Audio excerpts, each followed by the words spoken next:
John Adams, Sandra Manito, Present. James Chira, Charles Donaldson, Present. Kyle Early, Alana Garrett Ferguson, Kate Kennedy, Present. Greg Reeves, Present. Jan Ridgway, Present. Adriana Rodriguez, Present.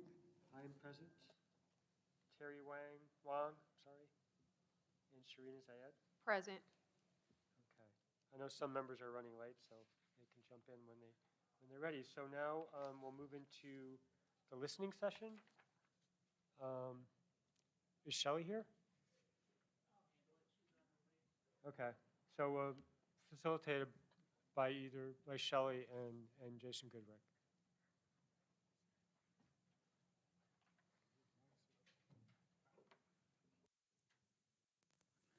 All right, welcome everybody. If you have a comment for the commission, now's the time to come on up and or raise your hand, and I will share the mic with you.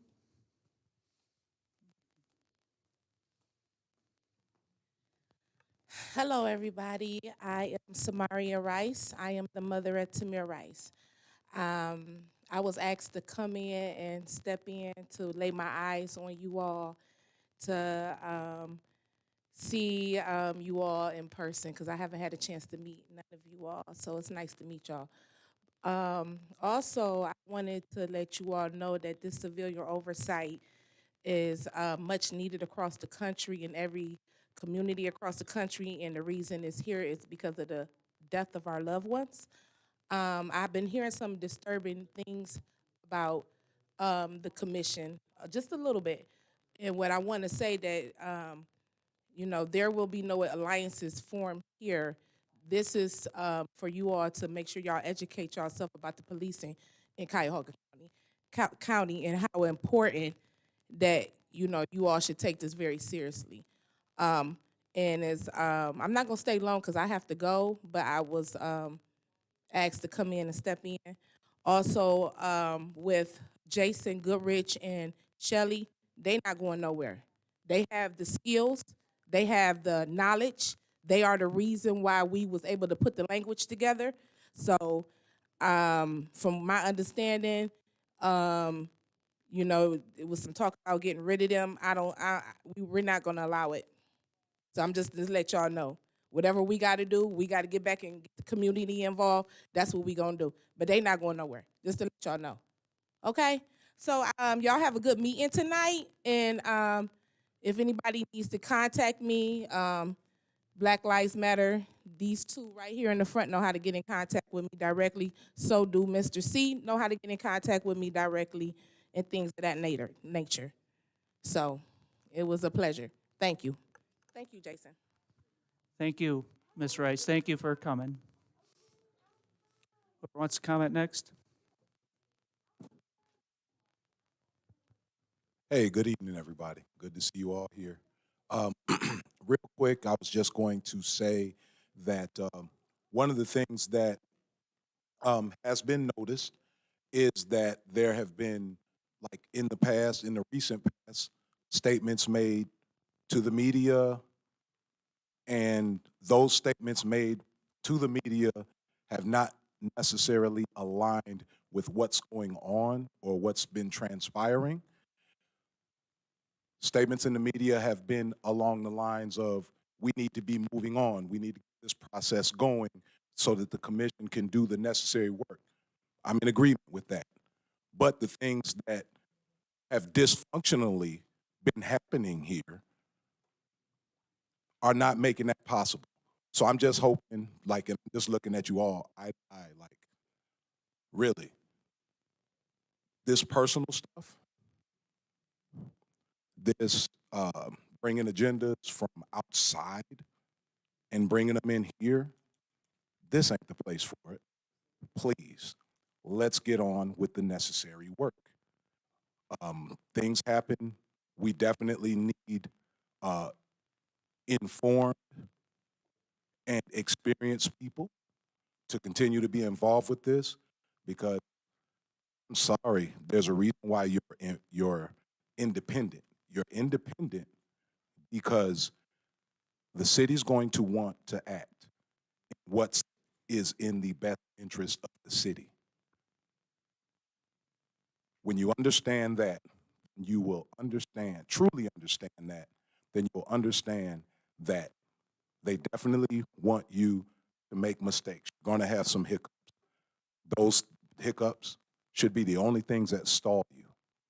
Other than that, bringing a lot of the issues here that shouldn't be, not having the people that are experienced here, not having them is going to help stall things. We don't need that. We want to get this ball rolling, and I just hope you guys keep your eyes on the prize, and let's get some work done. Thank you. Thank you, Kareem. Are there any other comments? Good evening. Latanya Goldsby, president of BLM Cleveland, co-founder and author of Issue 24. I just wanted to give some perspective as to what I've seen watching the live streams. Not being here in front of you all, but watching live as most of us in the community does. And what I've seen is what is the start of clique formations amongst memberships. And it's okay to be friends. You all will be working together, and that's what we want. But we want you to use your individual mind and think for your own and remain objective. There shouldn't be any follow the leader and anything like that. Everyone, this is an independent body. You all should be working together, but not to stagnate the work. And, you know, as Kareem stated, all the outside influences and things like that, that should be left outside of these spaces. This work is for the commission and for police accountability and oversight. We don't want you all to be distracted from the work because of the nonsense that's going on within the clique formations. We want you all to be present and attentive to what's going on because this work is crucial. It's very crucial. And we can't allow for mistakes and things like that to happen off the jump. And so that's something that I wanted to stress. Like, this commission was built off the legacy of our loved ones whose blood was shed in the streets by police violence. We're dealing with this on an everyday basis. Our wounds was reopened when Tyree Nichols was murdered. And so that it's imperative that you all focus on the duties at hand. And to make this commission a success, we can't have the clique formations and the I'm voting this way because this person voted that way. We can't have that. You know, we need you to be objective and to use your mind, your own individual mind that you're capable of using. And that's all I wanted to say. And, you know, I'm looking forward to y'all, you know, doing the work, but it's going to take time. You know, there's a training process that you all are in the middle of. Complete that training process. That work is going to be there. As you can see, the police are not going to stop killing people. Hopefully they will in Cleveland, fingers crossed, because we got oversight. But just, you know, Tyree Nichols could have been here in Cleveland. You know, and that's why it's important for you all to understand why you're here. Thank you. Thank you, Ms. Goldsby. Is there anyone else?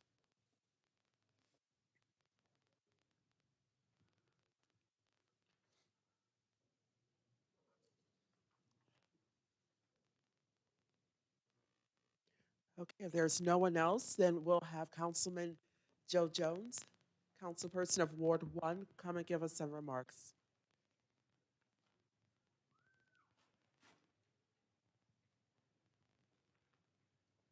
Thank you. To the commissioners, welcome to the Lee Harbor Ward 1 area. I'm sorry you don't have a bigger audience here, but I've talked to the commission earlier as well as in the past, the significance and importance of communications with the citizens. And I would like to get another do-over, which means that I put skin in the game and making sure that we get our citizens out here in full mass. And when our citizens come out here, this venue right here wouldn't hold them. So when I'm working with your people and they're working with me, we can set a venue where people can really come out, really get an opportunity to talk about the various subject matters that most of you all will be deliberating over. And then that way you'll have an opportunity to fundamentally hear from the citizens, and they are the ones who give you your charge and your thrust. And then second, it is an honor to have an opportunity to be an elected official or be a public official. So it is indeed a privilege, and that privilege is empowered by democracy of the citizens. And so listening to them, you can never go wrong. But the biggest challenge you have in front of you today is working together, being on one team. And there's going to be a difficulty in the processing of being on one team and on one page, because you have a lot of different personalities in the room, and you have a lot of different people who have a lot of strong emotions on various different issues. But the challenge is start talking about what brings you together, why you're here, what the purpose is. And at the end of the day, let's create a great policing department in the city of Cleveland, one where we can all be proud of, one that can set a model for the entire nation, and one where maybe even other countries come in and say, look what they're doing. They're well-trained, they're well-diverse group of policing, and they're doing a great job in our city. That's what this is fundamentally really all about. It's about how we tackle challenges that have impacted our city for over 100 years and more. And some of those issues, as you really start to get granular and start digging down deeper into it, is quite exhaustive. I'm gonna say it's quite exhaustive because I've been there and trying to understand the terminology, understand the perspectives, multiple perspectives, and then at the same time weighing what God has given you, common sense and wisdom, and applying that so that what you do, you're making a difference. And what you do and the time you spend, as God has allowed you to have this opportunity, is important. So I leave you with this. Pray often, listen more, work together, be humble. Be humble. That's what it's really all about. It's no big I's or U's or ambitions. It's about how we really fundamentally resolve these issues. Thank you. Thank you, Councilman Jones. And with that said, then we're going to turn it back over to our Executive Director, Jason Goodrick, so that we can begin the business of the CPC. Or So, yeah, is it on you, thank you, Pete? Shelley. Okay. And thank you, Commissioner Councilmember Dare. Jones and members of the community for speaking today. We're now going to go into CPC business tonight. When you start with approval of the minutes from the January 25th Commission meeting. So that was sent out by email earlier. So hopefully all of you have had a chance to review those minutes. So is there a motion? Can we have a motion on the minutes? I put forth a motion to approve the meeting minutes for January 25th, 2023. Do you have a second? I'll second. Okay, having been properly moved and seconded to approve the minutes from last meeting, is there any discussion?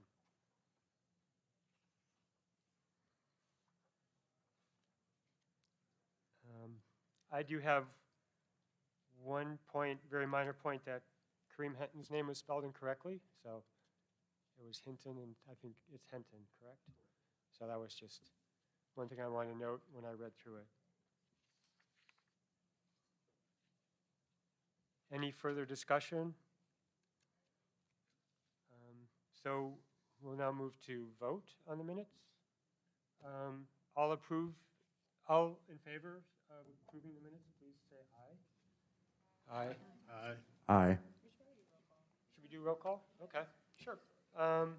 We'll do a roll call vote then. John Adams, Yes. Chandra Benito, Aye. Charles Donaldson, Aye. Alana Garrett Ferguson. Kate Kennedy, Aye. Greg Reeves, Aye. Jan Aye. Adriana Rodriguez, Aye. Pete Van Leer, I say aye. Sharina Zayed. Aye. And I'm still seeing Jim Chura and Terry Wong is not here, so, and Kyle Early. So they haven't come in while I was not paying attention. Okay. So we have 10 aye votes and no nays.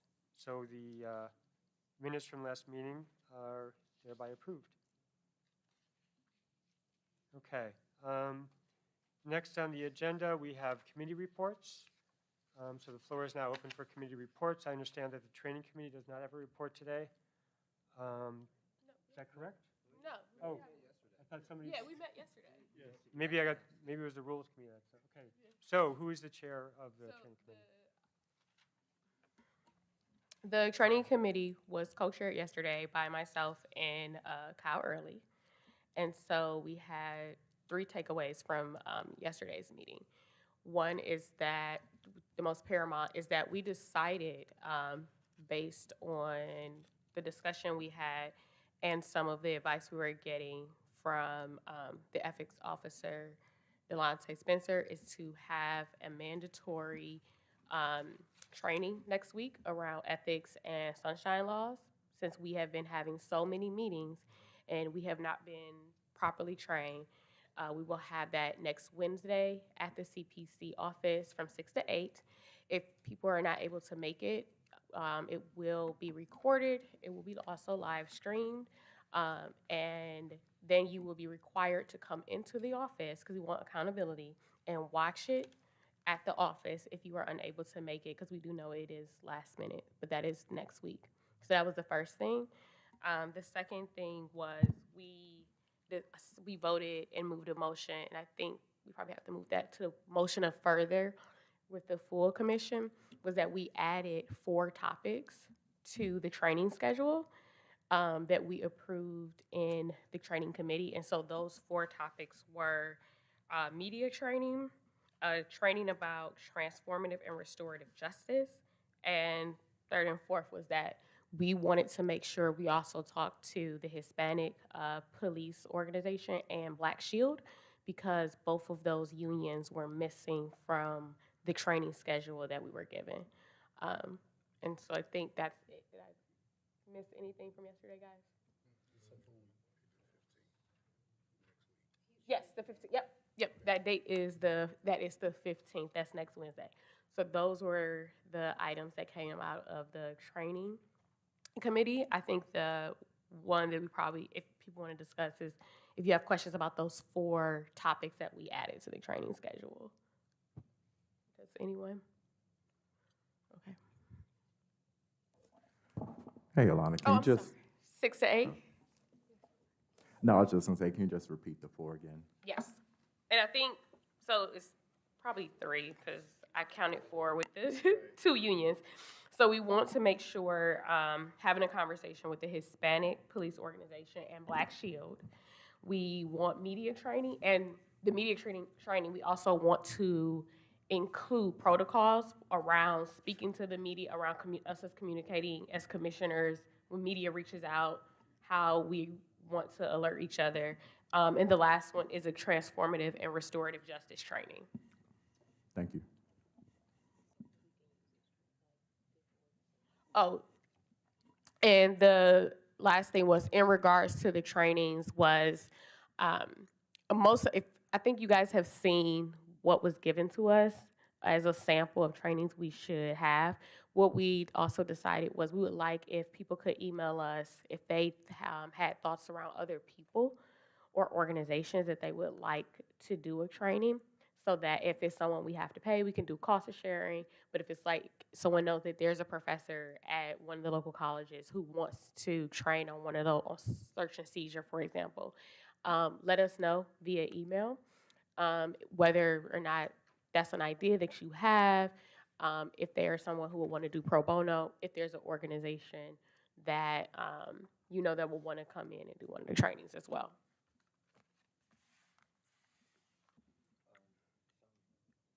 Yes. Should those comments be directed to you directly or to the entire commission? You can go to the entire commission. Okay. Yeah. Thank you. Are there any other questions or discussion? Is there going to be a motion on something else you said, or is that? Nope, that was All it. right, so that's it? Yep. All right. No further questions for the training committee? Okay, hearing none. Next on the agenda is the Rules Committee. Is there a report out from the Rules Committee? Here's Terry Wong. You're just in time. No worries.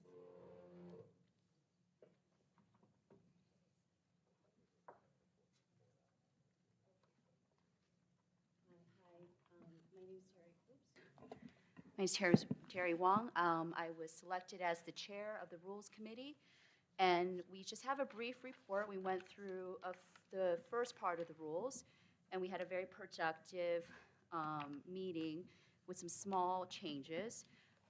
We anticipate going through the second part of the rules and bylaws through our next meeting, and we decided to present the rules in full when we have amended them for the whole committee to go through and approve. So that is basically the update we have, and people can look at the live stream if there are specific concerns. Is there anything else we need to add from? Right, our next meeting for the second part, which will include some of the bylaws for the evidentiary hearing, so that will be important for, I think, the community to participate in, will be Monday at 5 at the office in Perkins. Did you have anything else to add, Jan, or anybody else that's on the committee? No, but I think it's important to list the members of this committee, both for the benefit of the full commission as well as for the public. So on the commission, or on the rules subcommittee, Ms. Jan Ridgway, Mr. Charles Donaldson, myself, Ms. Adriana Rodriguez, right, and Ms. Chandra Benito.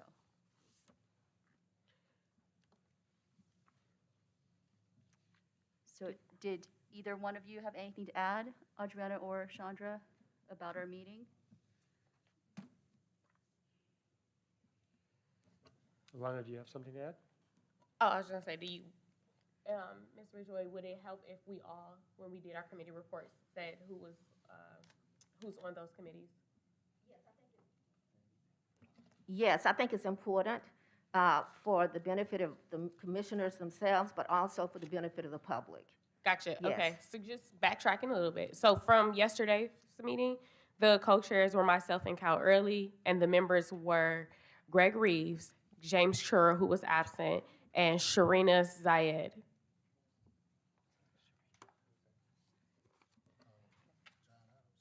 Oh, and John Adams, sorry. Yeah, John. I'm sorry, John. Okay.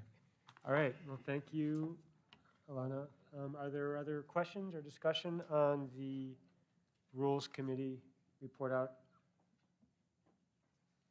Okay, hearing none, we can move on to the Budget and Grants Committee, and Chair Rodriguez.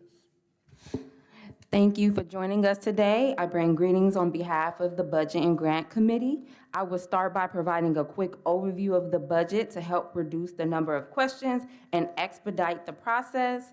Questions can be brought forth during the debate motion of the committee's motion. The budget is being brought forth to be in accordance with Charter 115. A budget was presented by the mayor to council because the commission wasn't seated and the city had a deadline for the submission. Very little modifications occurred from the original budget proposed. If you review the salary and wages, it's $779,000. It's $779,776. These categories would include the executive director positions, which is mandated in the charter, an administrative manager, which already exists, but the title will be changed to assistant director and would assist with creating sustainability if something happened to the ED, for example, sickness, relocation. 3 project coordinators, which are already in place and include senior policy analyst, senior marketing, and a community grant coordinator. 3 vacant positions with the hopes of hiring office finance and grant coordinator, a general counsel and compliance attorney, as well as additional position with some flexibility. The proposed budget is in alignment with the obligations of employment mandated in Charter 115 of 1 executive director, 3 non-classified competitive positions, a legal representative. Discussions are still occurring regarding the full-time, part-time, the assistant law director. If we review the contractual services, the contractual service category and additional requests for money was submitted for professional services. The year of 2021 and 2022 were impacted by COVID-19, and as a result, we had smaller requests for that. It is anticipated that the scope of our work will be similar to 2020, especially with an all-new board. Contract work becomes essential to helping implement special projects to move the commission forward. Another chief category to discuss is the sub-grantees. In Charter 115, it mandates 0.5% is to be allocated from the Cleveland Police Department budget. This meets that requirement and is budgeted for $1,089,707. So for the order of the meeting, I will now place a formal motion on the floor. The Budget and Grant Committee moves that the full commission approves the budget in the amount of $2,331,497 to be approved by council at their budget and hearing meeting. At this time, is there any debate or questions? Do we have a second for that motion? Oh, Well, she opened it for. well, we So probably you should have have to a have a second, I second. apologize. Motion and a second, so. Would anybody like to second that motion? Well, after the Yeah, second. then it's discussion. I'll second. I'll second to move to discussion and questions. All right, properly been moved and seconded, so are there any questions, any discussion? Yes, so I have a question. I thought, because we were given a more detailed one that we talked about at the meeting, where is that budget? Because that was the one that I thought we had voted out of committee. And I think it's also important to note how many votes were yay and nay out of committee for the budget. So the motion that was brought forth, because I made sure to ask this, because I wanted to clarify, the motion that was brought forth was by Commissioner Pete, and he motioned to utilize the mayor's budget, and there was 2 corrections from the one that was presented by the executive director, and that was to use the mayor's allocation of the 700, that number, as well as increase the professional services to reflect prior to COVID. Just to clarify, And if you want to clarify with Pete. for those who were not present at the meeting, the debate we were having was about the attorney.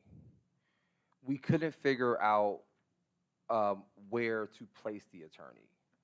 So there were 2 scenarios. This is all on the live stream.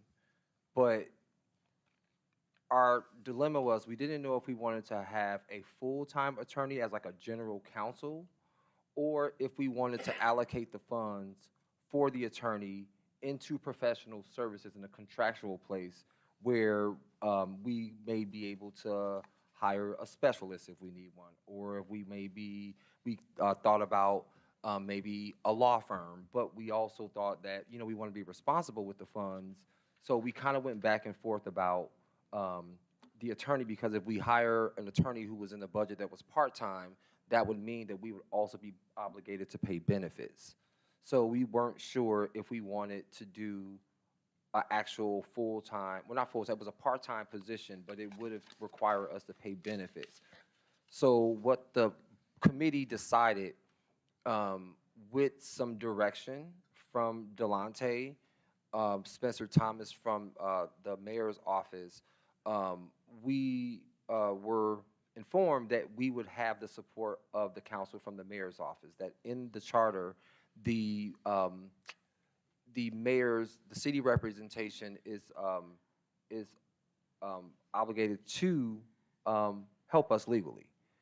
So with that considered, we decided to move the funds, additional funds, into contractual services in case there was a scenario where we might need additional representation. So I just wanted to just put that Sure. out there, that that was sort of the conversation that we were having. Yeah, and I think what we ended up doing was creating, putting the budget together so that we had some flexibility to figure that out and decide as we go, like in consultation, to figure out what the best way would be. But the way we passed the budget is to allow us to do what we need to do. So I would say, I would like to hear from, Well, I have a, it's important, so I think it would be worth some discussion with the rest of the commissioners on that particular point. I think I have a slightly different memory of the conversation. It's not contradictory. It was, we did have, considerable conversation about the lawyer and also considerable conversation about the salary of a few of the support workers. Focusing on the lawyer, at least my perspective was that it was unclear until Mr. Thomas clarified that the lawyer in the budget for the staff is kind of an advisory role. It's an everyday attorney. It is not an attorney that we're indemnified by the city. So if any of us have need for, please correct me, Mr. Thomas, if this is wrong, that would be handled by the law department. My concern was that I believe that if we had a full-time position, we would have to give full benefits. I did not think that a single attorney would have the subject matter expertise to cover all of the different types of law, from not just criminal law, constitutional law, labor law, contractual law, and I was willing to seek outside help for that, additional help, either through the contractual services, or we have obviously a lot of pro bono people that may help. So I don't know if that is a slight, and I don't remember if we 100% determined whether that would all go into contractual services, but we did realize that there was a discrepancy between the 977,000 and the 1.048 million. The two numbers, one given by the city. So we sought to approve the higher amount to give a little bit of leeway. There is another issue that's recently come up. There was also discussion about outreach, whether sufficient resources was given to outreach. And that is my second point, because on January 30th, I just found out, unfortunately, that City Council has moved to ban the use of TikTok and WeChat on all city-owned devices. This seems to be in accordance to what is happening nationally and on the state level. My concern is that WeChat is one of the major ways that Asian American communities communicate with each other and with their local government. So my concern is, if there is not sufficient remedies made for that, we are breaking communication, one significant line of communication to one of the largest growing demographics in the city. I was streaming before when I was unfortunately tardy, and I did not hear the Asian community mentioned, nor did I hear the Native American community mentioned, and they are, according to statistics, significantly impacted by police violence. So I am just concerned now, in retrospect and in present, about the allocation of funds to outreach. If we're not using social media, and we don't have ways that are electronic that will take people going into these neighborhoods, and those people I think should be compensated for their time and their efforts. So I'm opening the discussion for those two things. And there was discussion about the pay of the 4 supporting roles. I was in support of those salaries. But I think, I mean, I'm guessing, I didn't think that we were done with discussion. I could be mistaken. It might Commissioner not- Wong, if I may, a point of order, I think what we need to do is really focus on the overall budget. And I think there's flexibility in there, but I think the point that we're discussing right now is really approval of the budget as a whole, rather than, I mean, that's what came out of committee, and as I think somebody mentioned, it was a 4-3 vote to approve the budget and bring it to the full commission so that we could vote on the budget tonight and allow, the work to move forward in terms of the city council presentation and so on. Commissioner? Well, I'll yield first to Chandra. Go ahead. Thank you.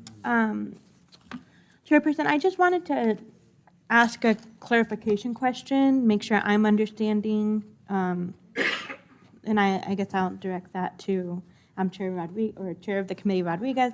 But so from what I'm understanding is, so in addition to the executive director, the assistant director, and then the 3 project coordinators, the $662,396 also covers 3 new positions that would be posted. One is a finance and grants officer.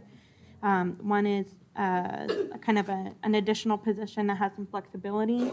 And then the council that is the kind of subject of this discussion, and all 3 were full-time? Is that correct? So we do have some flexibility, and that is the under 115, that's from my understanding, under the executive director. So I cannot answer full-time, part-time, or anything of that nature. I'm just answering based on the last page of the budget. 115 mandates an executive director, an assistant director to be in alignment, as well an attorney, assistant administrator, that's 0, and project coordinators, right? Which what we already have in the office. And the 3 positions, I think that, to clarify, is vacant, but I still cannot answer that information was presented by the budget that was given from the executive director. Okay. So what I hear you, sorry. So what I hear you saying is there's 3 vacant positions. It's not exactly clear what that's going to be. That'll be under the discretion of the executive director. But we do know that there's a mandate for the attorney, and that could either show up there or in the contractual services. It should show up in the salaries. And from my understanding, contractual services is for research. If we want to do certain policies and we may need additional help, like First Amendment, Fourth. So that, we do have pro bono as well, but that's very specific towards projects. So that's for Thank you. Sorry about that. To the chair of the budget. I think that we were working off of we made the motion to approve the budget from the executive director, and I say that because Terry is right. The reason why is because this budget under salaries does not include the attorney.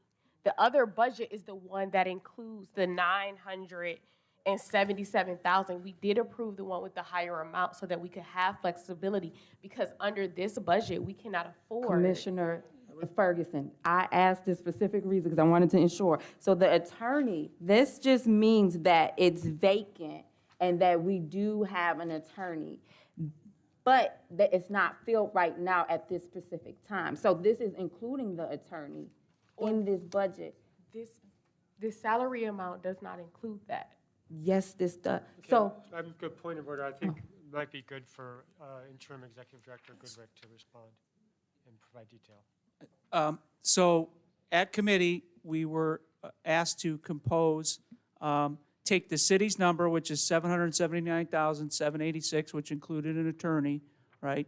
And then also the existing positions plus the addition of executive director. There is enough in there to cover all the bases of the positions that were mentioned. So what that number gives you is an executive director, an assistant director, 3 project coordinators, an assistant administrator who would be the finance person for the office, and an attorney.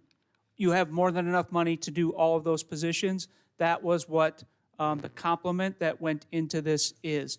In addition, you asked for an increase to $50,000 in outside professional services to be able to supplement that with any contractual work that is required. So there is more than enough there, and keep in mind, we have to get through a budget tonight because council requires your approval of the budget to be forwarded, and council hearings on budget are next week. So the motion before us is to approve the budget. Is there any further discussion, Commissioner Early? To the chair? I just wanted to clarify because we I'm have- sorry. Let's let I didn't Commissioner hear. Ridgway Go speak. ahead. I'm sorry. Go ahead. I didn't hear. I just want to clarify that when we were in the meeting, what we learned was that there are essentially two parts to the budget. There's the, basically the personnel portion, which is like essentially just like the salaries and benefits and things like that. And then the other part is basically more of like the professional service, contractual services, and those are more discretionary where within that part of the budget, we have flexibility to move things around after the budget's approved. But it's important that everyone knows that whatever we approve for the personnel part, we cannot change that. So once we approve that part of the budget about the, you know, all of the positions and everything, that's gonna go to council. And my understanding from the meeting is that that's, I mean, with the exception of the executive director being able to work within the salary bands that are in the positions, that that will be locked in, but we will have the flexibility under the other part of the budget. So I just want to just put that out there because we did learn that in the meeting. Thank you, Commissioner Adams. Commissioner Ridgway? Yes, I guess I was thinking that because of the urgency of getting this approved so it could be submitted to City Council, that we were basically working within the bottom line, whatever that bottom line is for the budget, and that we had some flexibility down the road to adjust within line items, but within that bottom line. Is that correct?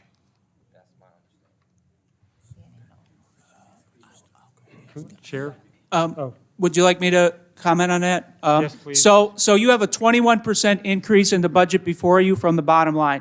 So the city is mandated to allot you $1 million in your general operating fund, plus, that's not including the grant portion, that's a different allotment, right? So it's great that they presented a budget that went a little above, recognizing that you do need some additional resources to do that. So when you voted to keep that higher amount that the city allotted, it gave you a lot of ability to add the staff that you're going to need to get the people power to get this work done for you.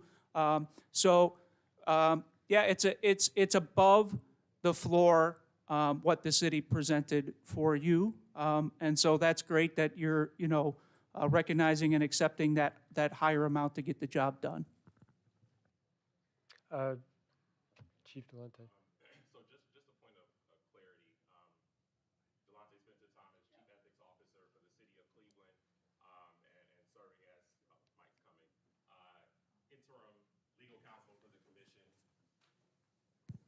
Thank you.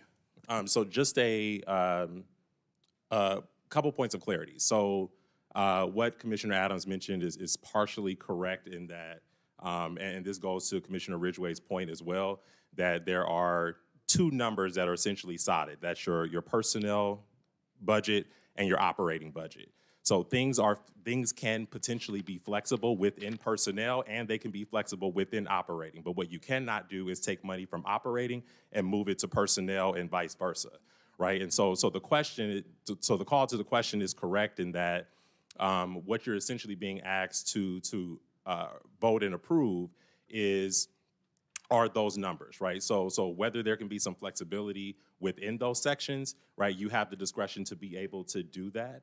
But you're looking at essentially whether or not that total number, whether that personnel number and that operating number is enough to be able to carry out the duties and responsibilities of the commission. So I want to be very, very clear on that with respect to the budget. And so ultimately, what was approved in the budget committee meeting was that, right? That these numbers, and you looked at, or ultimately you approved the numbers because the city, we submitted the budget in the absence of the commission that included the higher amount as Executive Director Goodrick mentioned. But then the committee also opted to use the breakdown that the Executive Director use for the dollars, right? So the city committed or submitted a proposal that included a breakdown and that the executive director made recommendations to alter a bit, if that provides clarity to the group. Thank Chief you. Thomas. So the motion before us is to approve the budget for 2023. Are there further questions or discussions? So I just want to clarify, because I have written down here, just to clarify on top of Mr. Thomas's point, the contractual services are in the operational budget. Yes. And the salaries are in the personnel. So what we have in the personnel for the attorney is $85,000 for a part-time attorney, not an attorney that will, it's just an advisory role, should be, and the reason we did not make that full-time is that that would require 50% benefit wage. It could be full-time. So, It could- right, enough to the make it full- 85,000 is for the enough. attorney, period, and then that can be decided what that looks like. And so the question is, if we need, because one attorney is probably not going to be sufficient in knowledge, do we have enough in contractual services? Let's not take for granted the pro bono. Let's just assume that that's not even on the table at this point.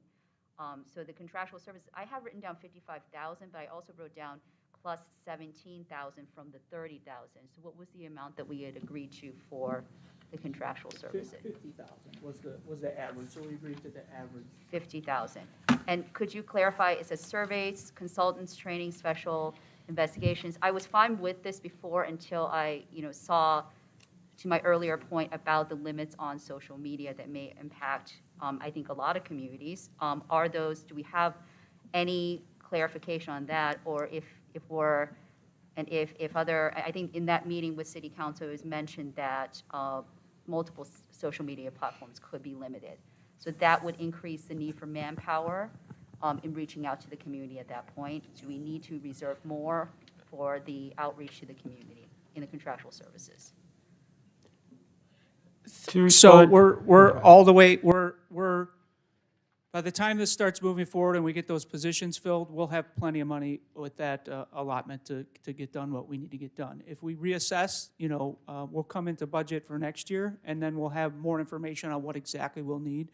I think you have a lot of working room there. We've, the $50,000 is about what we spend to get everything we need done in that area. So when you guys said that, it's a good baseline number. If we grow from that, we'll be okay. In the future, we can ask for more. But I think we have the operational budget to get it done, and you have some flexibility, so we can move some stuff around there to supplement that from the operational side, not the personnel side, but there's more than enough in operations to make some tweaks if we need to. Because I can't speak on what an issue will cost like that, because we don't know yet. So budgets are usually based on what we know and what we can prove the cost is. Good. So we have. So I have a concern that I'm noticing. I think because of the way we're sitting, everybody cannot tell. And Commissioner Wayne, I don't think you heard the chair, Adriana. The paper that you're working off of, that you were saying that 85,000, that's not the budget in which we approved that they're talking about tonight. They're talking about this budget. That is why I raised the concern earlier that I thought, similar to what you are now raising that you're talking about, that the budget we approved was the budget that you're talking about that we were given by Executive Director Jason. But tonight, we were given this budget, and this is the budget that we are working off of. And then this budget that you were just handed, it's not that $85,000 for an attorney. It is $113. I also have concerns because if we're conflating those two budgets, then that's a transparency issue for the public, because they do not have the budget that was given to us by Jason. They only have the budget that was presented tonight, but you're asking questions based off off of Jason's budget, because I think that was the one that we all were talking about in terms of salary, because those numbers do not match what's on here. So point to the chair, the salaries aren't set, they're banded. So that's just like a median. It doesn't mean that's what we're paying people. It is a banded salary. So yes, Jason, but to the point. Allow him to finish, please.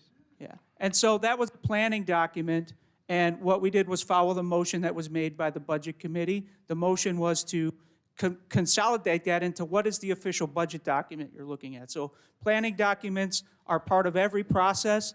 We don't always present every single document in the future that went into planning the final document. You're looking at the final document that was produced and then verified by the committee, the chairs, that that is what it was supposed to be in the end. So this is what the budget will go forward and look like to council. It's in the format that council looks at, exactly in the same format that it's in the city book. It's that way for a reason, so that we can put it right in there and present it. And if I may, point of order, we're looking at this process, and I want to just clarify what I've been hearing and what I remember from last week when we had the committee meeting, is that these two large buckets that have flexibility within them. They're approved, they would be approved for this coming year, and there's some flexibility within there that we have enough from what the executive director is saying, that it gives us enough to do the work that we need to do in the shorter term, and we can build on that moving forward. So the point here is that, let's keep focused on the larger picture of the budget, and is this, is the question from the committee is to approve this budget from the budget committee. And I know Commissioner Reeves, you had your hands up, and Commissioner Wong. I just got a couple of quick questions. One, is there any way we can get more money? No, right? We can't get more. And we got to come to a decision tonight, right? The city already gave us a 21% increase above what the floor is, so that is getting a good budget. I mean, I don't think there's another department that was allotted that amount of increase, and it's to support the work that you're doing. So I mean, pushing back on a 21% increase is a little hard. I'm really just trying to simplify something a little bit. We can't get more. We got to make a decision tonight. All these other things is for the budget committee to go over. It's not something that we need to do tonight. We need to approve this money or not. Exactly. So I think we should try to move toward a vote on this. And if you have a question specifically related to that, Commissioner Wong, we've had a lot of chance to talk. I think I'd like to hear from others, but if you have a quick comment, please go. I just want a quick point of clarification. We did get this document that is in front of us tonight, this general fund budget that is for the city, and we received two budgets, Jason Goodrick's budget and the city's, and we approved for the higher amount, or wanted to move forward as a subcommittee, 1.048 million, while Jason's was 977,000. So inside of this budget, this handout that everybody has contains the money for the salaries. It's just more itemized on the specific budget that Mr. Goodrick gave us. So I just wanted to clarify that this is not the first time we've seen this budget that's in front of us. The numbers can be a little confusing because they're designated in, the line items are described in other ways, but it is the same. Okay. It is for the same purpose. And as Mr. Commissioner Reeves have said, this is the amount. So we are moving for the higher amount. That is the maximum amount that we can get to provide leeway for all the needs that we need this year as a commission and as a community. Thank you, Commissioner Wong. Commissioner Zaid, do you have a question? No. Nope. Are there any further questions or discussion? I'm going to call for the vote. All right, we'll do a roll call vote. The question before you is to approve the budget presented by Chair Rodriguez and before you as a draft and approved by the Budget and Grants Committee. So roll call vote. John Adams. Aye. Chandra Benito. Aye. Charles Donaldson. Aye. Kyle Early. Aye. Alana Garrett Ferguson. Nay. Kate Kennedy. Aye. Greg Reeves. Aye. Jan Ridgway. Aye. Adriana Rodriguez. Aye. I, Pete Van Leer, I say aye. Terry Wong. Aye. Sharina Zayed. Aye. Thank you. So having been moved and voted on, we approve the budget for the coming year. All right. So now we move on to the hiring committee. Is there a report out, Commissioner Donaldson? Yeah, just really quick. We established a hiring committee at the very end of our first meeting 2 weeks ago, so we have not met yet. The plan is to meet at some point within the next 2 to 3 weeks. So as soon as we have that date determined, we will get that out to the public. Great, thank you. And also, just so I can name the members of that committee, as of now, it is Jan Ridgway, John Adams, Alana Garrett Ferguson, Kate Kennelly, Terry Wayne, Chandra Benito, and then myself as the chair. Thank you, Commissioner Donaldson, and I would like to be added to that as well. Got it. Thank you. Are there any questions for Commissioner Donaldson regarding the hiring committee? I don't know if it's proper to mention now. There was one thing that I wanted to specify we came through in the Rules Committee that may be of concern. In the bylaws, there is, for the subcommittees, a minimum of 3 and a maximum of 5. And we have now, including you, 7 or 8 on the hiring committee? 8. Is this true? And we see the problem of that is that if we have 7 and all 7 vote one way, that is a quorum, and it does not require going to full commission. So we are, I mean, just as a preview, we are advising that those subcommittees be limited to 5. 6 would be a problem because it requires, what, a half plus even greater majority. It would probably stall progress. This is something, the hiring, I think, that affects the entire commission, the entire community. So I don't know how to resolve this issue at this point, but I'm just, we haven't passed the bylaws, but these are the bylaws from the previous commission, and we have a kind of pragmatic problem here. Okay, thank you, Commissioner Wong. We'll take that into consideration, and yeah, that's good information to have. I would like to, since more community members have come in, we had a very short community listening session. I don't know, I would love to hear if people who recently joined us have a question or a comment really, because we're here to listen. I see one. Shelley, where are you? Or Executive Director Goodwick. That would be, it seems like if you all don't have any problems with that, because we did have a lot of more time allocated for community listening. Thank you. I got a couple of questions. I was listening to about the budget, about your budget and the monies and things of that nature. I want to make a couple of suggestions. When you hire a private investigator, make sure they're not a former police officer, because if you do, it's the police investigating the police. And if you do, I'm going to say something. I'm just letting you know. Secondly, remember, you're independent. Independent. You can listen to the law department, but you don't have to listen.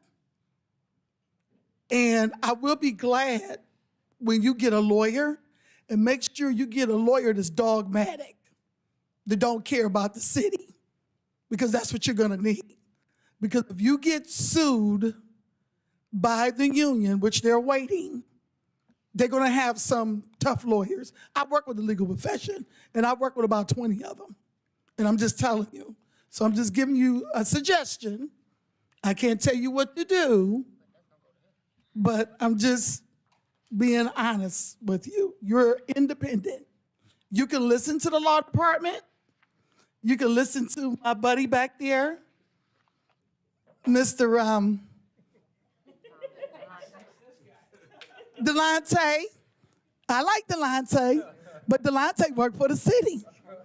So his best interest is for the city. And I like Delonte. But I'm just letting you know. So that's my 2 cents. Thank you.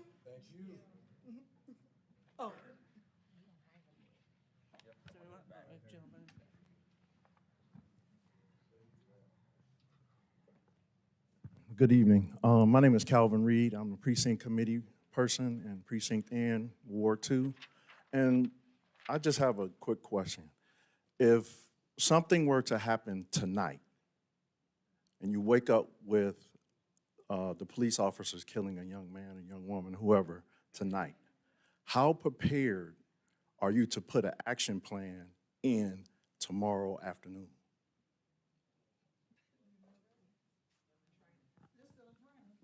I mean, just give me something so I can take back to my resident. To the chair? Yeah, go ahead, Jan. Yes, we are in the process of being trained, but on the other hand, other investigative services must be done before it gets to us anyway. So there will be other investigations, their results will come forward, we will look at that, and we act after that. So by the time that happens, we will be prepared. So a point of order here, I mean, I really appreciate your question. I think Commissioner Ridgway has answered it. I mean, there is a process that happens from the city, and we actually would be looking at what the city does. That's what's in the charter. And also, I would rather not we get into a big back and forth. I want to, with all respect, No, I just, don't see you. yeah. He's not doing that. But I think, yeah, sure. It's not an answer, it's something for you to chew on. Yeah. You don't have to answer it right now, but it's something for you Right. guys to think about. Because I understand budgets and salaries, but you're here for the community. Sure, Right? agreed. That's what I'm talking about. Agreed, so, yeah. I have thought about that. And I think one of the challenges of the commission is we have to learn how to walk and chew gum at the same time. We do need extensive training. We do have to get the training done. I don't think we would be in a position to serve the community if we did not do all of the proper training. But I don't understand why I still couldn't receive information. I don't understand why we still wouldn't be able to receive documents that we're gonna have to, I can read, documents while I'm getting trained. So I do hear what you're saying, and I have thought about that because, we wanna do this right. It's a big deal. But you're right, like something could happen and people are gonna be looking to us, and I do have the confidence in the people that we have here that we would be able to at least issue a statement or at least be able to be transparent and update the community on what we're doing. I feel like at a certain point, that's the most important thing, is that we are open and honest about what we're doing and where we are. And I think that the people in Cleveland understand that they want us trained properly. So I hear you and I share your sentiments, but you don't know us yet, but I have confidence that we will respond accordingly. Okay, thank you. Commissioner. To the chair. Okay, go ahead. Just a point of clarification, because I think it is very much a valid question, and I want to make sure that that those of you watching and in attendance have a thorough answer to something like that, right? I mean, and it's something that we certainly have thought about internally as well, but I want to make sure that we're clear on kind of how Charter Amendment 115 is structured. So in addition to creating or establishing the Community Police Commission, it also makes independent the Civilian Police Review Board and the Office of Professional Standards. And so the way that that's set up is that if there is some allegation or complaint of misconduct, that complaint will then be investigated by the Office of Professional Standards, right? So it's not the actual commissioners that do the investigations, it's the Office of Professional Standards. Once the Office of Professional Standards then conducts or completes their investigation, they then submit a report to the Civilian Police Review Board. The Civilian Police Review Board will then conduct a hearing, look at the evidence, review the report from the Office of Professional Standard. Now again, both of these are also both now independent entities pursuant to Section 115. So Office of Professional Standards investigates, they submit a report to the Civilian Police Review Board. The Civilian Police Review Board then makes a recommendation to the Department of Public Safety as to the discipline that should be imposed or not imposed on the officer in question. Where the CPC comes in is the CPC has the ability to review those decisions, right? They have the final authority to be able to say, hey, we see the decision that the Division of Police made with respect to an officer, and we're now calling an evidentiary hearing, for example, is something that this commission would have the power to be able to do, and they would be able to overturn or impose discipline pursuant to 115. So I want to make sure that that's clear that there are multiple entities working at play. So if an incident were to happen tomorrow, right, it's still that Office of Professional Standards that has the authority to investigate and produce a report that they would then submit to the Civilian Police Review Board. And at multiple steps in that process, the commission would be able to review. So there's a couple different things at play. And so the hope is always, again, one of the things that the commission did to its credit on day one was establish a training committee that will put forth, and they met last night, right, to start to put together their own training that will encompass and allow for them to carry out their duties and responsibilities, right? So there's a bunch of different things working at play within the city structure, again, that are all independent from the city. Thank you, Chief Thomas. I see you have your hand up, Brenda. Commissioner Ridgway, did you have a comment directly to that? Or? Just, I would love to make a comment before we move to new business. And since this was the last thing on old business, I wanted to make a comment before we move to new business. Okay.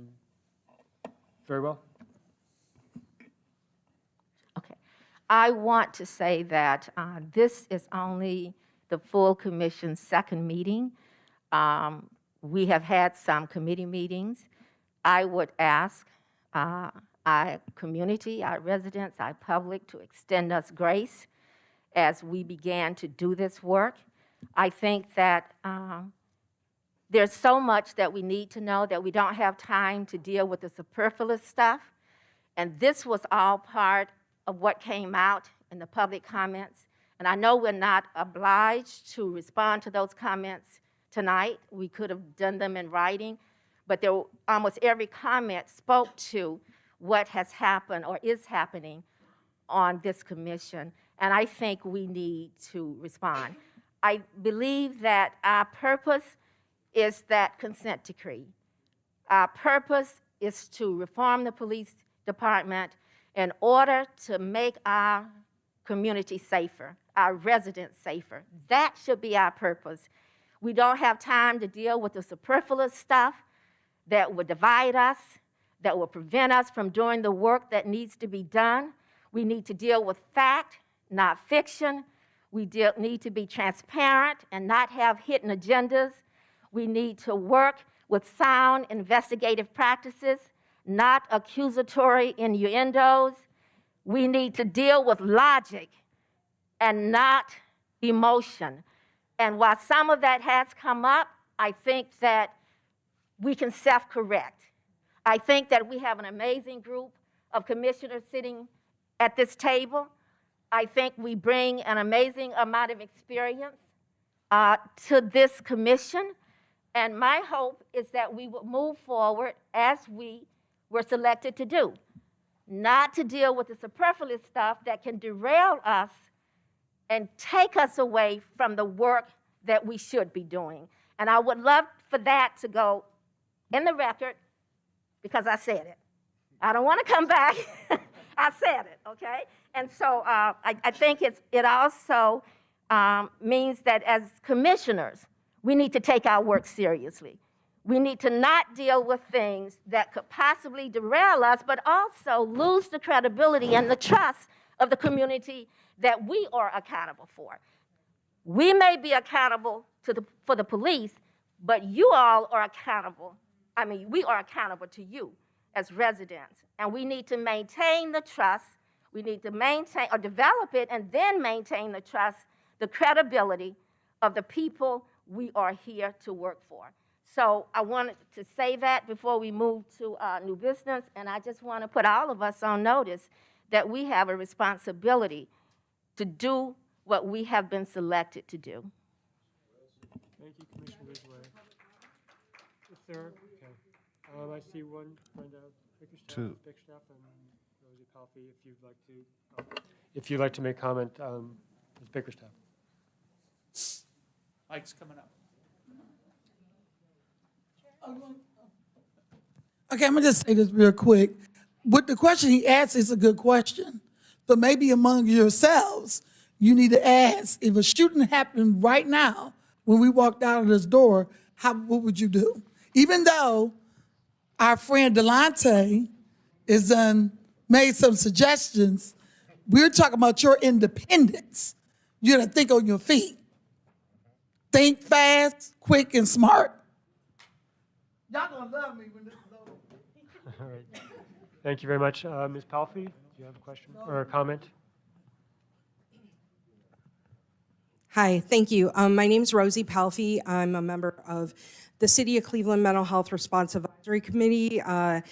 It was created as a mandate of the consent decree, and it doesn't get much attention. And so the way that Article 115 was written, it does not mention crisis intervention, but it does not exclude crisis intervention. And there are numerous places in the new charter language when they talk about subject matters that the new commission will address, it says to include, comma, but not limited to, comma. I'm not a lawyer, but those sound like magic words to me. So let me tell you something. This committee's been in place for 7 years. The Adams Board of Cuyahoga County ran the committee up until November 4th. They had a memorandum of understanding, and the city did not staff the committee. They terminated that memorandum of understanding. Are you okay, sir? Okay, good.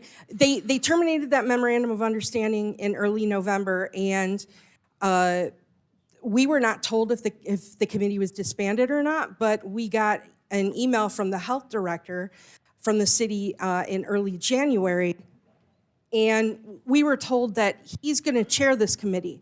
Well, we don't have a consent decree because somebody in the health department violated people's rights. So I want you all to think about, I'm not asking for an answer, but how is crisis intervention going to figure into your work? And the other thing is, I've watched your committee meetings, and it's a little bit confusing because you all are talking about documents that we can't see. That for the training, you all had submitted a document to the police department. The police department came back. The budget is clear as mud. I was watching that video and the what do you call it? Also looking at the mayor's budget estimate book. I can't find anywhere where it refers to an attorney. I couldn't find that language anywhere. So I think there's going to be a lot of questions from the community about that. And one more quick thing. I believe it may have been Ms. Ridgway who, during the orientation, raised a concern about the digital divide and getting notice out. I know people want to be engaged, and I just think that maybe you all should consider utilizing local community newspapers, such as like the Cleveland Observer. They cover the East Side, and they've got a website. So maybe that's something that you all should consider with, putting out meeting notifications and also about your special events. And I just want to thank you all because I know this is a huge commitment, and so thank you. Thank you, Ms. Palfy. Chair, may I respond? Certainly. Can you remind me your first name again? Rosie. Rosie, that's right. Rosie, I just wanted to say thank you for bringing up that really important point. I'm a social worker. I'm also a person with a disability, and one of the things that I'm going to be submitting for addition to the training is people with disabilities, and then also specifically talking about crisis intervention and people with experiencing mental illness. And so I just want to say we hear you, and we're so grateful for the advocacy that you've been doing. Chair. Commissioner Early, you had your hand up earlier, so I want to respect that. Yes, I think it's going to be important moving forward that we also have a segment in our presentation with the community, some steps or some information about how the commission functions, to be able to educate the community about the process and how that works. And also just taking a moment so that they can become familiar with Charter 115. When we do these tours or when we do these community events, it's going to be vital for us to educate the community as well as hear from them, but it's a great opportunity for them to engage and understand the process of how this commission actually works. Thank you. Commissioner Wong? Hi, Ms. Rosie. Thank you so much for mentioning that. I did want to know, echoing what Commissioner Benito has said, that I personally know of cases where it is not just the mental health, but how mental health intersects with race, ethnicity, immigration status, and other ways that make our citizens vulnerable. I have been following a bill by U.S. Representative Katie Porter out of Orange County from last year, and it has passed in September. So this bill is called the Mental Health Justice Act, and it provides grants for local and state governments to train a separate mental health unit in response so the police are not the first responders. And this, I should note, passed with bipartisan support. So when I noticed that it had passed, I will follow up on that. And if you and other community members would like to cooperate or help us in making sure those grant money comes here and that it's used properly, and obviously any other commissioner that would be interested. So this is a great victory. I think that our elected officials recognize that people under mental distress are not to be criminalized, and that the police are not the best first responders in those cases of medical need. So I think that we need to, take the steps as a city to respond to what the federal officials are already providing for us. So I just want to thank you for reminding us again. My understanding is if we take away all the other identities and elements, the statistic is a harrowing 25 to 50% of people that are under mental distress when encounters with police will succumb and die. So if that is anything, if one group is impacted the most, it is people in that category. So thank you again for your comment. Yes, Tanisha Anderson, as we know, was obviously African American, but it was also a mental health call. Thank you. Commissioner Wong. Are there other comments? And thank you to the community for being here. I think. Are there other comments? Is there any more comments? You had your hand up earlier. Anyone? Richard? Oh, no.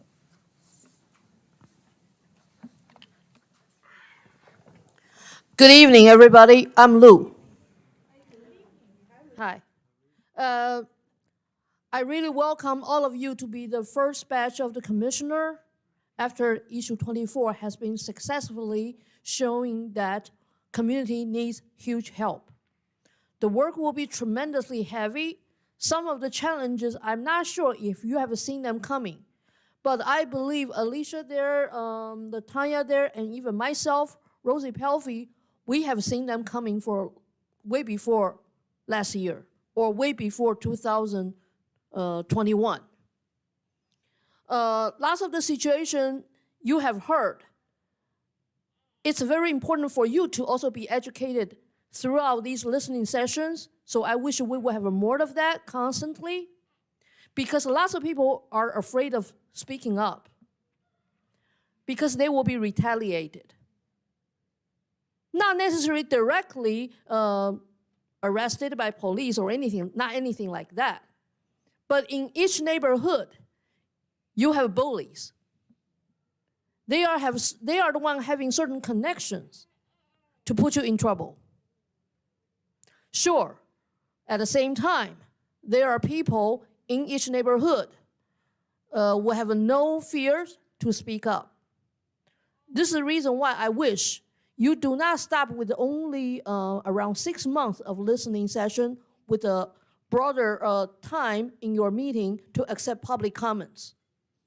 I wish you will even create more channels for your even online meetings if you have a way. And I'm really happy to see that we will have a web form for people to put in that. But will you be able to receive that in time for each meeting? I'm not sure. So don't worry about TikTok is being banned, because digital divide actually prevents lots of people getting on those platforms anyway. I wish you will open up your eyes that there are lots of grassroots communities They have people really on the ground to help you out, to really do the old-fashioned traditional way, door to door, knock on doors, going to the neighborhood, actually talking to people. These are the groups that probably in the future you should watch out if they apply for grants. If they are not, find a way to encourage them. You need lots of help because you are very good at your own professions, but you do not know other fields. You cannot learn that fast. You only have 24 hours a day, just like everybody else. So thank you again. Welcome all of you. Now, I wish our commission will be successful. Go, go, go. Thank you, Lou. Are there any other comments from the floor, from the community? Okay. Hearing none, I think we can open the floor for new business. Does anyone have a new business item for discussion?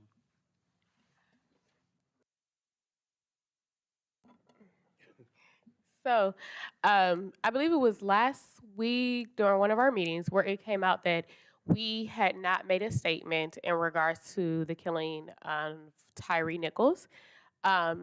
After that statement was made, because we were in a committee, Adriana called me and asked if I would draft up a statement that we could look at tonight and just have it do a motion just to discuss it.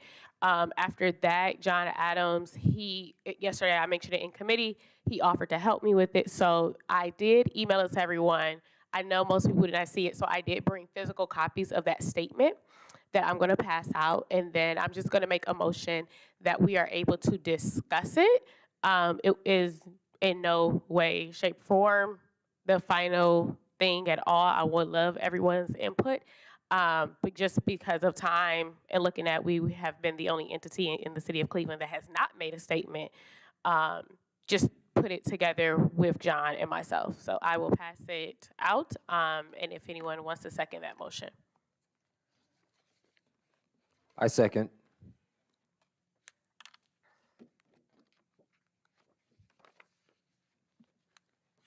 So a point of clarification, what's the goal is just to talk about it for a bit? And To then- see how everyone feels, so take a minute and, I brought extra copies. Wait, I'm just gonna take one and pass this one. No copies for our community, though? Should we- I made like 20, I think there is some people can pass out. We can share if maybe, if this. We can share. I don't need, I have the laptop, so. If someone, Should we take a minute to read it, to read it to we ourselves? can, yeah, so we're gonna, just take- take we're some gonna break? read it out loud as well so that everyone can hear. This is not, This is, If you read it out to the public, that's. All of us haven't approved it. Right. so you don't So- want them to see it at all?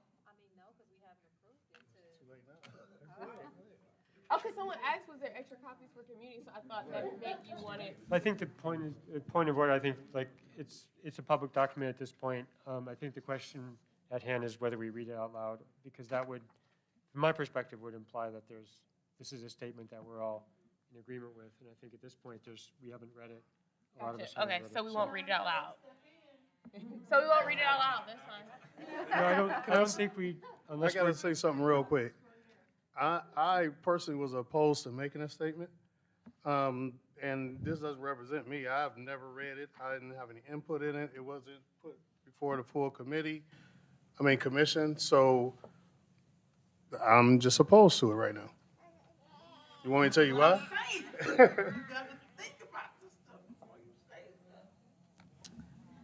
so,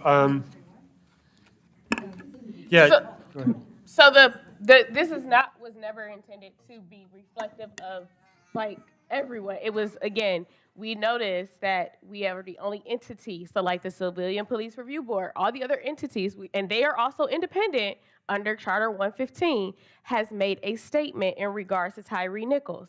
We had not made any statement. We know that time is of the essence. We knew like there was just a lot going on. So we drafted a statement that we all would look at, read. If we hate it, we hate it. It doesn't go out. That's absolutely fine. But we wanted to say that we should have some statement and wanted an opportunity for input. And since the last time we were together, this has been pretty much the only other time that all of us have been together. So my apologies for passing it out when she asked, was there enough copies? I thought that meant like you wanted to hear how community felt. But no, this was just a time since we were all together and we're not together all together at one point. And we know there's a digital divide. So also, even through email, a lot of people are not always utilizing their city email and things of that nature. It was like, okay, let's print it out. Let's have it for discussion. If we hate it, we throw it out. If we start anew, that's fine. But it was literally just for the commission to be able to say how they felt. And again, Commissioner Adams did help with this as well. I would like to make an amendment to the motion that we take this with us. We don't necessarily need to discuss it tonight, because I think we're not really prepared to do that. I mean, I'm hearing from Commissioner Reeves. I'm not sure what others think. It just feels like a discussion would be prolonged, and I'm not sure where we would get. Like, if there's another way we could take this and look at it and then work on it at another moment. That would be my amendment. Commissioner Benito? I second that motion. Can we put a timeline on it, or can we put a timeline on when we can talk about it and make a motion, or we just don't make a statement at all? Because I think that's, without putting a timeline on it, I think it just ends up we don't make a statement. To the chair, one, I'd like to hear Mr. West's comments on the process of this, and then two, I'll follow up with my comments. But I know you were going to say something, so I'd like to hear it. Chief Vellante, Thomas? Thomas, sorry. I was listening to Kanye West on my way over here. Wake up, Mr. West. Here we go. All right. It was actually going along same lines as Pete, right? So if you guys want to vote to decide whether you're going to make a statement or not, right? That includes you going back and corralling around what that statement looks like, right? You can do that, but you do want to be careful about making that assertion tonight when you haven't yet discussed it internally as a group, right? So you can't make decisions outside the public eye, but you can have discussions and can transact or send documents to each other, et cetera. But once you make a decision, then it's out there. I got here a little late. Great, thank you, Chief Thomas. So to your point. Yeah, you're so I correct, think, Pete. so we have an amendment to the motion to take this back and discuss it at a later time, to work on it together. Chairperson, I believe Chairperson or Commissioner Early also said they had a comment. Oh, right, thank you. Sorry. And so to that point, so that we're not conflicted amongst 13 people that have 13 different things to say, can we as a commission trust two of our commissioners to draft a statement that will be presented to us that we can put out to the community? To Commissioner, I think that is what happened already. So I think we need to figure out if there is, but the idea of having a smaller group, do some work might be good, but it would have to be shared, again, back to the full commission. So if we have trusted two people to draft that statement, when then can we read it, vote? It doesn't have to be tonight, but to Commissioner Garrett Ferguson's point, when can we put a deadline on it to release a statement? So if I'm hearing you, it's an amendment, a proposed amendment to select a date. To select a group of people to do this work and then put a deadline. I just got one quick question. So we've agreed to put out a statement, or are we going to vote on it? Exactly. I have a motion. I motion for us to move into executive session. We can't? Oh. So yeah, this is not an area to move into executive session. Okay. Well, I don't know. So what you can do is table. We have to table the motion. Right. And So we have to vote on that. So we to can't table it, make, or- so can we make a motion on whether or not we're going to have a statement? There's a motion on the table right now. Who wants Okay. to discuss this? There were some amendments to that motion. So it sounds like we need to table that motion in its entirety, as amended, as proposed, as amended. So I would move that. I don't know if I'm allowed to as the chair, but somebody needs to move that we table the motion as amended. make that motion. Does anybody second? I'll second. Okay, thank you. All right. So I'm sorry, you what need to was- call that to a vote then. Yes, a vote. Do we need to do a roll call vote, or does it matter? Can you Do a roll repeat call the? vote. Okay, I'll do a what we're roll call voting on, vote. please? So the motion is to table the motion that was made with the amendment. So we table it, and then we can start discussing if there's a different motion to make. So we need to vote on that. There was a second from Mr. Reeves, and so we'll do a roll call vote. I gotta find my list so I don't miss anybody. Commissioner Adams. This is to table the amendment. Can I make a point of clarification? Sure. So what I'm understanding is that we put forth an amendment initially about putting a group together or about discussing amongst ourselves to make a statement, but then there was another amendment, a couple other amendments that were made, and so now you're asking to put these amendments to the side so that we can have an open discussion, and so that's what you're proposing right now, and that's what we're voting on, is whether to table the amendment so that then we can have a general discussion. Is that correct? There's a motion that's been seconded to table the entire motion that was under discussion with the amendments as initially proposed and then with the amendments. So we would then start with a different motion if that's what we decide to do. So I will go through a roll call Thank vote. Commissioner Adams. Aye. Commissioner Benito. Aye. Commissioner Donaldson. Aye. Commissioner Early. Aye. Commissioner Garrett Ferguson. Aye. Commissioner Kennedy. Aye. Commissioner Reeves. Aye. Commissioner Ridgway. Aye. Commissioner Rodriguez. Aye. Commissioner Van Leer, aye. Commissioner Wang. Aye. Commissioner Zayed. Aye. Properly approved by all commission members who are present in a vote. So is there any new business that we want to discuss? Commissioner Reeves. So now we bring this back up, right? Should we even have a statement, I guess would be the discussion we're having? No, so we There can could be a start new over, because discussion there's so and many new- amendments. I can tell you why I am opposed to making a statement. I think I agree. We definitely probably should have, but now it's late, and we didn't because of the timing of it. When this was happening, we hadn't even met for the first time yet. So how could we possibly have come together and put out a statement of one voice? You know what I mean? And now, what can we say that hasn't already been said? We were busy trying to get these committees together and get started on our work. The statement is definitely important, but not when we're not prepared. We don't even know the rules yet. So that's why I'm opposed to making a statement now. I agree with Greg Reeves. I think we should focus on training. And I think it's so late in the game, and I just think we should move forward. Commissioner Wong. There was a vigil in Cleveland for Tyree Nichols. Commissioner Ridgway and I attended. We heard many community voices. I think we need to think about the purpose of issuing statements like this. Tyree Nichols is, I think, obviously because it's another killing of a African-American man, but it did bring to light certain deeper complexities about the state of police. And those are the things that I feel the commission may be properly positioned to comment on if we have data or studies that help people understand and make sense of the contradictions that we are now seeing, the pervasiveness of these killings and brutality.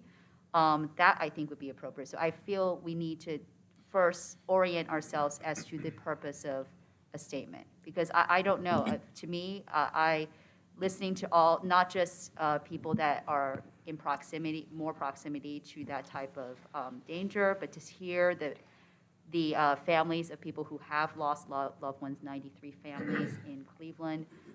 Those are the voices that I would like to lift up. And it's not to, I just don't, I agree with them. If we don't have anything to add at this point. I don't know if it's, to me, it's not like a public relations thing we should be doing. It should be, serve a purpose. Thank you. Thank you, Commissioner Wong. Commissioner Ridgway. I would like to add my voice to Commissioner Wang. I also feel that what we have in front of us is too long, it's not succinct. I also believe that we need to be mindful of grammar. There are lots of things in here that we need to be concerned about as we move forward as a commission. I do think that there's an issue of timeliness, and I don't know if we have passed by that. And this, what we see in front of us speaks a lot about our own issues in the city of Cleveland. I think it has the potential to provide, to create more of a rift between the work that we're trying to do in building, doing something as far as police reform, but also building the kind of relationship that we can have to have an honest conversation to deal with issues. It deals too much with us instead of what's happened in Memphis. And I think if we are sending this as support for Memphis and what happened there, it should be focused more on them and not on us. Thank you, Commissioner Ridgway. Are there any other comments? Commissioner Benito. I would like to acknowledge the, I think what was, I'm assuming the intent behind this, which was a desire to show the community that we care and that we're watching and paying attention and that we take this seriously. And so I just want to validate that. And I hear attention that's come up several times in this meeting. And also that was brought up by the gentleman in the back with his very thoughtful question about what would happen if something happened tonight, which is the tension of this work is so long overdue. This work, people have been fearlessly doing this in the community, and this incredible power and responsibility this commission has been given. There is a desire for us to start doing some of that work and to take the power that we have been blessed to have to start making change. And I just would like to encourage us as a commission to take a beat, because when they crafted, including some of the fantastic people who are in the room who crafted this, they did so intentionally, carefully, and we also as a commission need to move with that same kind of intention. Like Commissioner Wong said, that there needs to be purpose behind the things that we're doing. And so I think that the intentions are good of wanting us to be able to act, to start to move quickly. But I think for long-term, for us to be able to enact change long-term, for us to be able to create reform in the city, requires us to do so thoughtfully, requires us to sometimes slow down, requires us to take the time to build relationships in the community, requires us to take the time to do training. And so I just encourage us and hope that we can work together to take that time and to not put the cart in front of the horse. Thank you, Commissioner Benito. Commissioner Donaldson? Yes, thank you. She basically said everything I was going to say. But I will add, I just think it's very important for us to take a moment to just pause and breathe and really, think about the work that we're going to be doing. Establishing a foundation is very important. As some of you all know, my background is HR, so I'm always thinking about training and being prepared. So I do want to also acknowledge the intention and the efforts, and the thoughts that went into this draft statement. I really, really appreciate that, and I know that at some point we are going to make statements, but I think that should really focus on our foundation and what we're planning on doing moving forward. And then, like Jan said, I just really want to reiterate at this point, this is our second meeting, so please give us grace. We're still learning each other. There is a lot to learn. When I sat before the city council, I told them I have a lot to learn. So I'm here to take in the information. I'm here to listen to the community, but I know that we have a very solid foundation already. We just have to build on that and just keep moving in the right direction. Thank you, Commissioner Donaldson. I just want to add my voice, and then Commissioner Early, I agree with everything that's been said by these previous 6 speakers of the commission. There's a lot of what you said is really said it better than I would have said it. So I really, I'm glad we're heading in this direction. Commissioner Early. Just so I can just share some thoughts here. I don't think statements are to always bring solutions, but they always are available to speak to the conscious of what's going on. And for some of us, we speak out. We speak out on our social medias. We speak out in our communities. Of course, we do have to be mindful of our fellow commissioners, but not all of us have to learn how to talk to the community. Some of us have the pulse of the community. So I never want this commission to be fearful or hesitant to make statements that share our connection, our sympathy with those who experience horrific murders and the distrust of our police departments, whether it's in Cleveland or around the community, around the country. So I just wanted to put that out there because we're not talking about a statement having to be like this long. It could be just simply that our commission stands with the family. We're praying for you, in your time of hurt, and we're here to help in any way, whether that's locally or nationally. But to the point that some of us do speak out, and I want to share my thanks to those who drafted this letter, because it takes time to put your thought and effort into it. And maybe we can figure out a better process so that we can continue to speak out and not have these type of discussions. Thank you, Commissioner Early. Commissioner Adams and anybody else, any other commissioners who have not yet spoken on this subject? So what I want to say is that we have to have a voice. Right now, I don't know what our voice is. I know that we are still forming, but when we went to that event on Monday, I don't think that those people at that event felt like it was too late to say something about Tyre Nichols. If we want to go through a process and create a process by which we will streamline and know sort of what our processes and procedures are when we need to draft a public statement, I'm okay with that. But as a black man in this country right now, I am not okay with saying nothing about Tyre Nichols. So if, I might be in the minority when we vote, and I'm okay with that. That's how this works. But I just cannot understand, after watching all those black men and those black mothers with their sons on Monday, all in the long line to say what they had to say, I don't know how we don't say anything. So my thing is, it's never too late to do the right thing.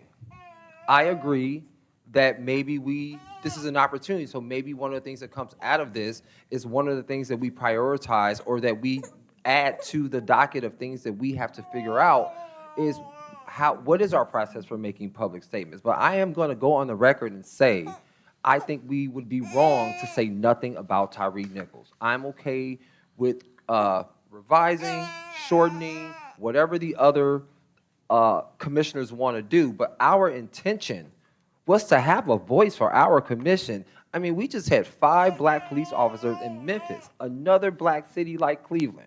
That could be here. There could be 5, that could happen here. This is different. As a person who studies history, we talk so much about, this whole time we've been talking about white officers on black men. And now this case completely nuances all that. It is a policing problem. It is a culture of policing problem. It had nothing to do with race this time. But those black officers thought they could get away with it because it was a black boy. Everybody is free to hunt black people in this country. And so I feel like, as a person who knows the history, this case is different. We're supposed to be different. We cannot be afraid to act. And that's my frustration so far on this commission.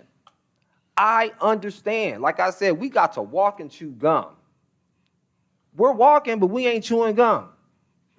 So my thing is, it's fine. I'm going to be outspoken and voice how I feel, but I would say, I think it would be a mistake for this commission to say nothing about Tyree Nichols. We can't keep hiding behind training. This training going on forever. We're going to always be learning. We have to get some teeth. We have to. They gave them to us, and we don't want to use them.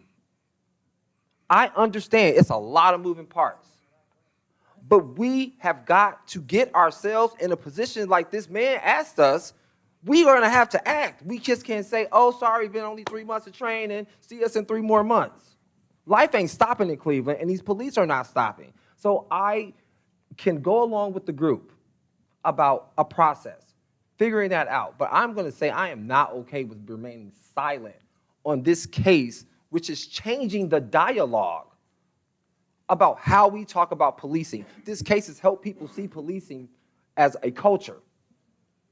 We are not hearing this white and black on this case. So I'm just saying, that's just my comment. I'm okay. I will support what we want to do as a commission because I support the commission. But I do want to say, I really do hope that we say something. Thank you, Commissioner Adams. Are there any other comments from, okay, So Commissioner Garrett Ferguson?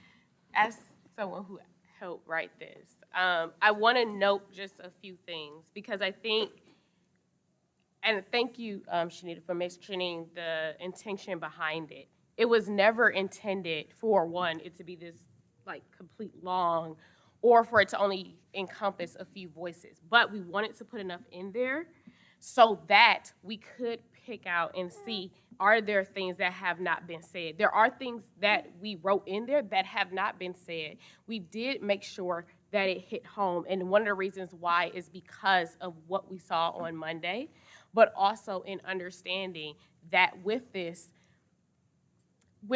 new police killing that has just happened, it has opened the door for more conversation, and it has opened the door to discuss something that I think a lot of us have not taken time to actually think about. I think Commissioner Wang actually sent out an email when Tyree Nichols first happened and asked, hey, we should pay attention to this, and no one responded. There also was a time I sent a text message, hey, and it was by another commissioner that asked, hey, you know what, Alana says, you mentioned this. Commissioner Wang has mentioned it before, draft something up. And that race piece is very important. And the reason why it's important, and one of the reasons why us talking about this and not belaboring it, and maybe it's because I actually have been in community and I have worked around on this issue for years. So I'm not new to this. And I'm gonna say what I wanna say anytime that I'm gonna say it, and no one's gonna stop me. That's number one. But also because one of the things that is always noted amongst police reform is that you need Black officers. That is always noted. And so one of the things we have not talked about, which Commissioner Wang has brought up, when we are thinking about the policies and the procedures, when we are thinking about GPOs, are we actually thinking about the full extent of reform? There was also language in there that points to work of the old commission, because just last year, they noted in Cleveland that Cleveland has been working on police reform for 100 years, and ain't nothing happened. 100 years. Things have happened, but not to the extent that this stuff has actually been prevented. And so those were the types of things that we wanted to highlight, to start that conversation so that we can get out of just the rubber stamping of all of the other commission business that we have to do, but really start talking about policing, which is, hey, there's some of the stuff that was listed is that we need a more diverse police force. That's right. But we also noticed that, hey, in a majority Black city, Black people still got killed. Let's actually start having a conversation about use of force, about search and seizure, about the fact that we are in a city that this has happened before and it has taken 100 years. So Okay. Those were intentions that were put behind it. And that was what the intention was for us as a commission to finally come together to start having a conversation about policing and not just this. And so that is why it is important that we are able to make a statement, even if not now, but in the future. And some of us have raised concerns about what is the protocol going to be around making statements. That was something we even highlighted in the training committee yesterday. So it wasn't ever intended for it to just be two people, but it was intended for us to continue to start that dialogue about actual policing. Okay, thank you, Commissioner Garrett Ferguson.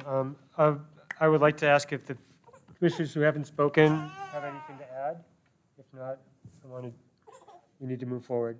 Commissioner Zayed and Commissioner Rodriguez have not spoken yet. Do you have any, you don't have to speak, but if you have a comment. Okay. Commissioner Zayed, are you good? Okay. Well, I would suggest we move forward Also, then. Commissioner Connolly also hasn't. Oh, I'm sorry. You're right. I've been keeping a list, but I missed. Okay, thank you, Shonda. Okay, is there anything else we need to propose or move forward on? There was one other piece of new business, but other than that, sure, Commissioner Wong. Say something that may help bring us closer together, because I'm sensing that there are kind of binaries being created that don't need to be. And I'm hoping I'm not presuming anything for anybody on this commission. I don't think anybody didn't want to say something about the horrific death and beating of Tyree Nichols.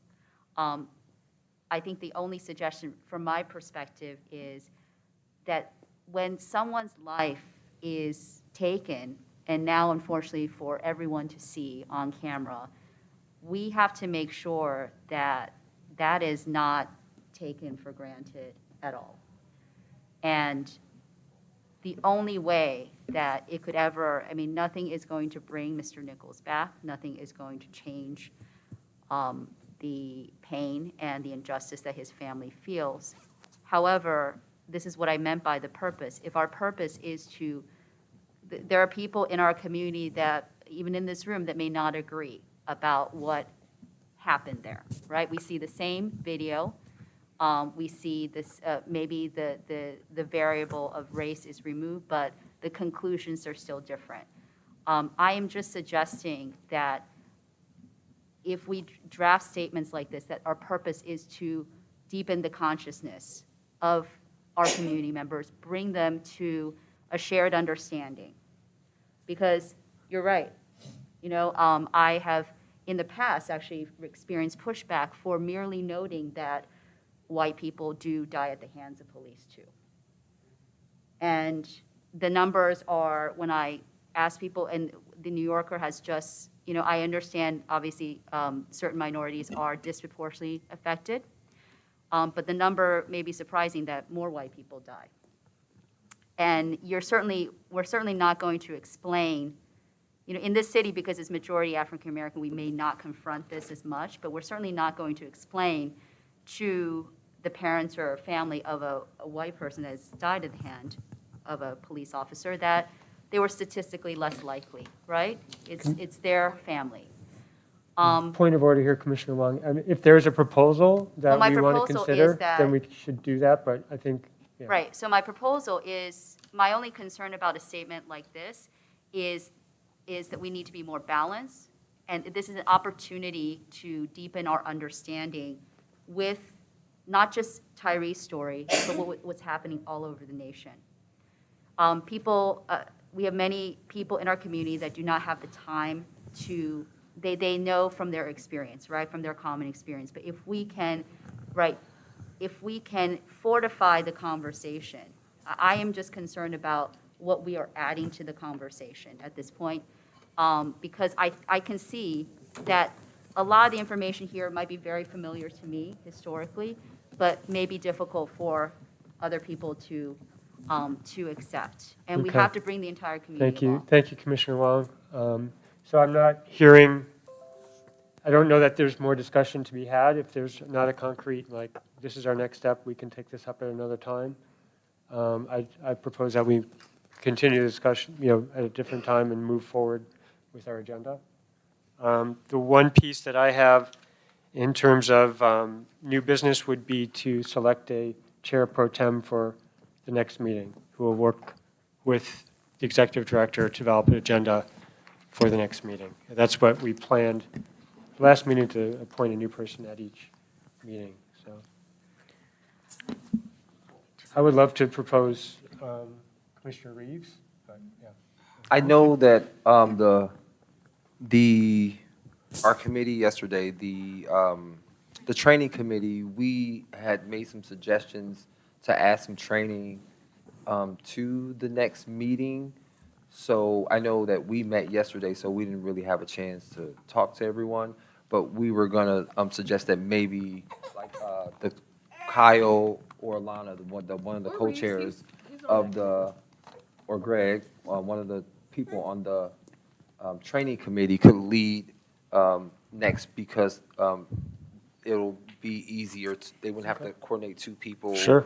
With the new chair and then the committee coordinating the training. Sounds good. So, I second your motion. Pete. okay, so we have a properly, if I'm allowed to move, make a motion, but we properly have a second for Commissioner Reeves to be chair pro tem for the next meeting. And it sounds like that aligns with having somebody from training on it. I accept. Excellent. So do we need to do a roll call on that, or can we just do an aye? Oh, discussion, right. Any discussion? Hearing none, I would say all in favor, please say aye. Aye. Aye. All opposed, please say nay. Any abstentions? All right, the ayes have it. Commissioner Reeves. And with that, is there any other new business that anybody wants to bring up? The final piece of order then would be to properly adjourn. I'd like a motion. A motion that we adjourn? You have a second? I second. I second. Properly moved and second. Any discussion? All right, all in favor say aye, please. Aye. Any opposed? Thank you all.